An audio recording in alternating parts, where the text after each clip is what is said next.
Guys आपने लोगों को कंपनी के शेयर खरीदते या फिर बेचते तो देखा होगा, यहां तक तो ठीक था।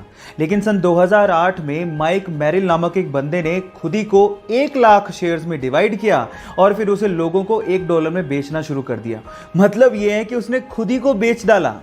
अब इसके बाद इसका मतलब क्या है, जरा उसको समझ लें। इसका मतलब यह है कि अगर आपने उस बंदे के शेयर्स खरीदे तो आप उसके लाइफ के डिसीजंस को कंट्रोल कर सकते हो और उन्हें चेंज भी कर सकते हो। कितना अजीब सा फैक्ट है। मतलब यह है कि आप जो उसे कहोगे वो वही करेगा।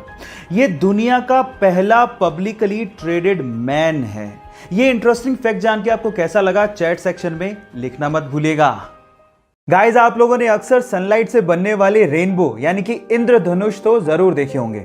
हमें अक्सर वो आधे गोल ही दिखाई देते हैं, लेकिन मैं आपको आपकी जानकारी के लिए बता दूं कि वो आधे गोल नहीं बल्कि पूरे गोल होते हैं। अक्सर जमीन पर रहने की वजह से वो हमें आधे गोल दिखाई देते हैं, लेकिन अगर आप प्लेन से यात्रा कर रहे हैं तो आपको पूरे गोल रेनबो को देखने का अवसर मिल सकता है। इनफैक्ट आपकी जानकारी के लिए बता दूं कि सनलाइट से ही रेनबो नहीं बनते, मून लाइट से भी रेनबो बनते हैं, जिन्हें हम लोग मून बो कहते हैं। और इसके अलावा कोहरे से भी रेनबो बनते हैं, जिसे हम फॉग बो भी कहते हैं, लेकिन वो बहुत रेयर होते हैं। क्या रेनबो की इतनी वैरायटी आप इससे पहले जानते थे? और अगर नहीं जानते थे तो चैट सेक्शन में लिखना मत भूलिएगा।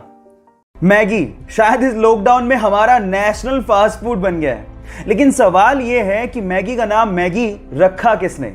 डोंट वरी, मैं आपको बताता हूं।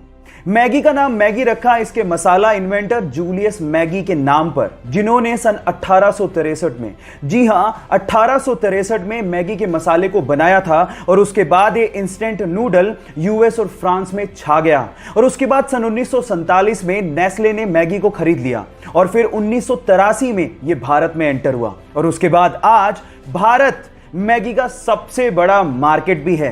क्या इसके पहले तक ये फैक्ट आपको पता था? और अगर नहीं पता था तो चैट सेक्शन में लिखना मत भूलिएगा। चलिए गाइस, फिर से एक केबीसी का सवाल पूछता हूं। आप लोगों ने नोकिया कंपनी का नाम तो जरूर सुना होगा और नोकिया मोबाइल आपने या आपके किसी फैमिली मेंबर ने यूज भी किया होगा। मेरा सवाल यह है कि नोकिया कंपनी या नोकिया मोबाइल का नाम नोकिया कैसे पड़ा? इसके पीछे का रीजन क्या है? नहीं जानते ना? तो चलिए मैं आपको बताता हूं। इसके पीछे का रीजन यह है कि नोकिया फिनलैंड का एक शहर है और यह वही शहर है जहां पर नोकिया के मोबाइल बनाए जाते हैं। इनफैक्ट नोकिया शहर की वजह से नोकिया कंपनी या नोकिया मोबाइल का नाम नोकिया पड़ा। है ना अमेजिंग फैक्ट? गाइस ऐसे अमेजिंग फैक्ट्स के लिए यूट्यूब पे हमारे चैनल को सब्सक्राइब कर लीजिए और अगर आप इंस्टाग्राम पे देख रहे हैं तो मुझे फॉलो करना मत भूलिएगा। मिलते हैं अगली वीडियो में।